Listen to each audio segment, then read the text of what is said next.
In this video, we will discuss an overview of corridors. If you'd like to follow along with this video, please open the file corridoroverview.dwg located in the training folder as discussed in the Working with this Dataset video. Corridors can be the most complex object types in Civil 3D engineering design. Corridors have a few settings and styles, but most of these styles come from other locations, as was discussed before with the code set style. Corridor objects are very flexible. For instance, if we look here, I have a few transitional areas. In this location specifically, we have an alignment, and if I go ahead and change this offset alignment, you'll notice that Civil 3D notifies me that the corridor needs to be rebuilt.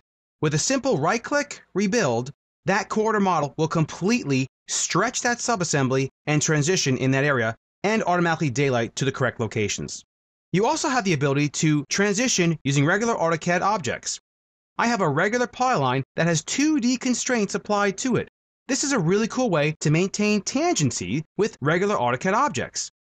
If I make any changes to this object here, Civil 3D notifies me that the corridor needs to be rebuilt, right-click, rebuild, and this subassembly will then transition right into that 2D polyline.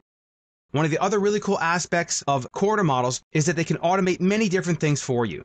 If you go ahead and select the corridor, and we change the code set style to a code set style that we've defined here already, to let's say visualization, you'll notice immediately we lose the link codes, the point codes, and the shape codes, and all we're left is with the feature line. We're automating our planimetrics. The other really cool aspect of this is that if I navigate to the object viewer and set my visual style to realistic, you'll see that we have automated visualization right off the bat. So from the get-go, you can immediately see your design in a nicely visualized manner.